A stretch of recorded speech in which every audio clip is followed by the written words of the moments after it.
Following the Trump administration's assassination of Iran's top military commander, Iran has responded, luckily not militarily yet, but they have responded with a number of threats. So I wanted to share those threats with you. First, NPR is reporting that both of the leading figures in Iran's government, Supreme Leader Ayatollah Ali Khamenei and President Hassan Rouhani, have vowed to take revenge for the killing or harsh retaliation, in the words of Khamenei. So let's read a statement from Hassan Rouhani, who is the Iranian president. He says the flag of General Soleimani in defense of the country's territorial integrity and the fight against terrorism and extremism in the region will be raised, and the path of resistance to US excesses will continue. The great nation of Iran will take revenge for this heinous crime. Now look, I don't agree with pretty much anything in that statement, but understand that if you're gonna come after the top military general, of course they're going to threaten you with retaliation.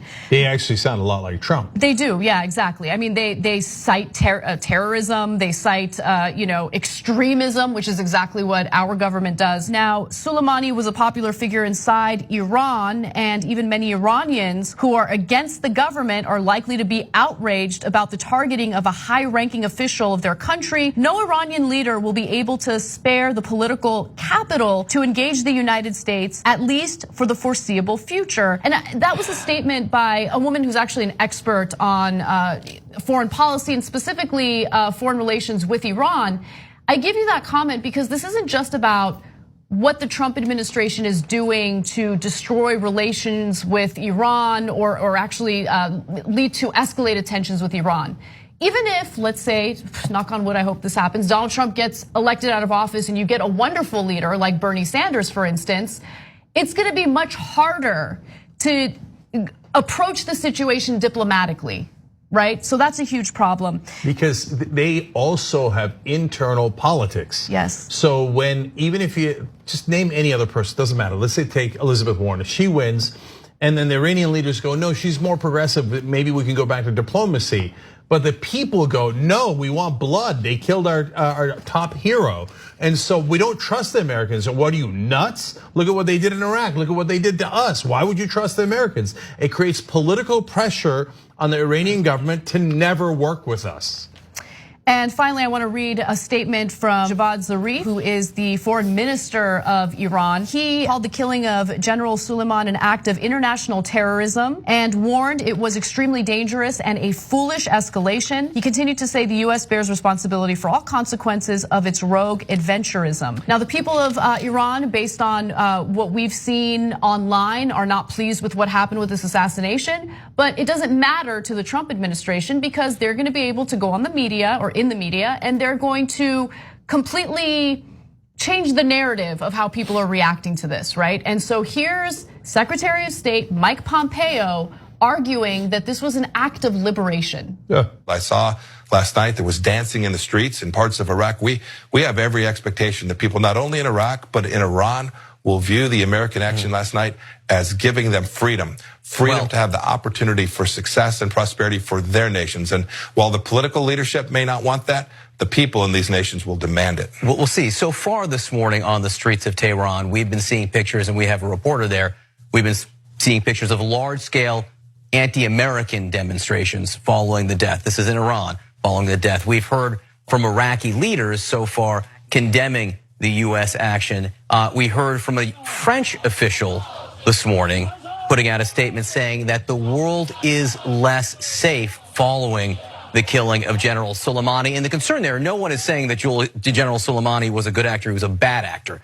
What they're suggesting is that destabilization will create a threatening environment. So when you hear from France, the world is a less safe place this morning, how do you respond to that?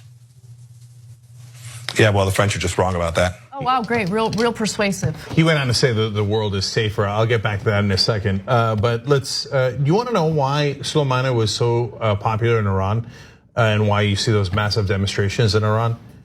He was known for a number of different things, and it's complicated and nuanced. But lately, the thing that he was most popular for was because he fought ISIS. And he helped destroy ISIS. In fact, when they say he's brutal, there is a lot of truth to that. And there's internal Iranian documents that were leaked.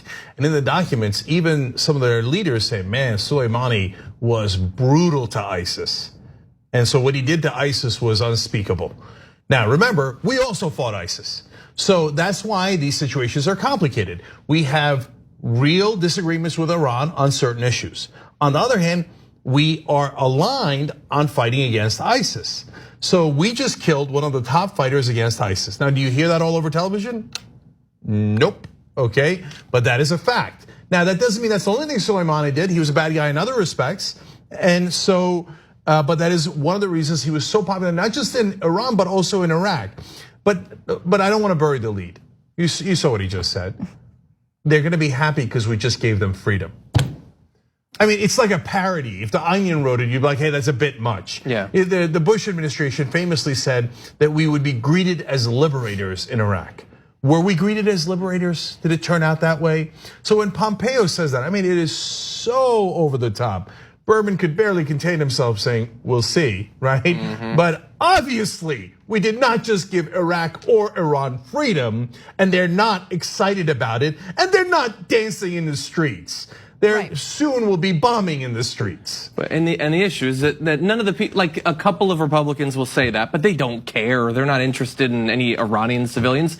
They can show you on CNN that footage of those massive protests or the funeral march, which were massive.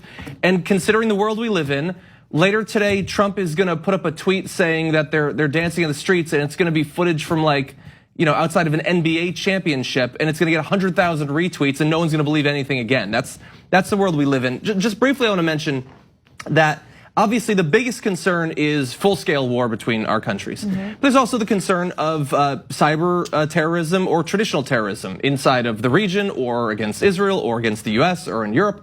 That's certainly possible too. But the other way that this could go is they could shut down the Straits of Hormuz, or they could do something to interfere with the flow of oil, or they could sink a couple of ships there and destabilize things that way. They could trigger, if they wanted to, not World War III, but an economic depression effectively that could affect the entire planet. Mm-hmm. So that brings me to a couple other points. So he said his very next response, and I'll give you the quote. Pompeo said, no, we're safer. He said, the world's, quote, this is a quote, the world's a much safer place today. And I can assure you that Americans in the region are much safer today. Okay, really? Because the State Department, his own State Department, he's the Secretary of State, put out a press release today on Twitter saying, we urge US citizens to depart Iraq immediately. Well, if they're so safe, why do they have to run for their lives? Exactly. So they know that they're not safe.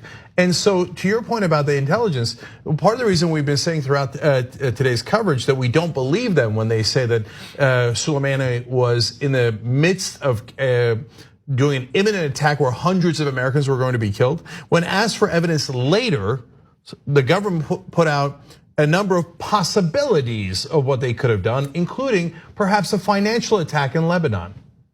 Wait, I thought you said hundreds of Americans were going to die imminently. Now we're talking about maybe a financial attack in Lebanon? Oh, they're such gargantuan liars. They're such, I mean, he almost did it with a smile on his face. We're giving them freedom. Okay, the fact that they're liars is the most clear thing that there is on planet Earth. So now finally, to the possible dangers. Guys, why are we freaking out today? Iran has not counterattacked yet. If things just stop now, we shouldn't have done that. It was illegal, it's provocative, it's a bad precedent, but we'll live, it's fine, right? And Soleimani was a bad guy in many respects, right? We're not worried about that. We're worried about what's coming next. Yes. So, okay, what could come next? You think Iran doesn't have capabilities because we're so arrogant, we're filled with hubris, especially the Trump administration. They have drones, they have boats, they have bombs. Their army is far more capable than Iraq's army was, but they have militias all over the Middle East. In fact, that's why we said we killed Soleimani, because he directed those militias all over the Middle East. Well, guess what they're gonna do? Hezbollah has 13,000 rockets. Now, we get into a real conflict. You think they're not gonna fire them on Israel? Yeah, can I jump in on that? Because look, there are world leaders throughout the world who have condemned the Trump administration's actions. There are very few who are supportive, and one of those individuals happens to be Benjamin Netanyahu. And it's amazing because in his statement, Netanyahu claims, well, Israel has the right to defend itself. I applaud Trump for the actions that he took in defending the United States and defending Israel. But at the same time, the Israeli government is making preparations to defend itself from aggression by Iranian-backed Hezbollah in Lebanon, right? So you're not safer. I mean, that is an admission. The military action in Israel to defend Israel in response to what Trump did is proof that Israel is not safer. No, but there is one person who's slightly safer today, and that's Benjamin Netanyahu. His political chances just went up. If Israelis might get killed, he doesn't care. Americans got killed when we did the Iraq war. Cheney didn't care. Now when the Iranians attack and Israelis and Americans die, Trump's not gonna care. What do they care about? My re-election. Oh my God, Trump is obsessed with his re-election. He says Obama might have attacked Iran. He said that back in 2011, 2013, over and over again, right?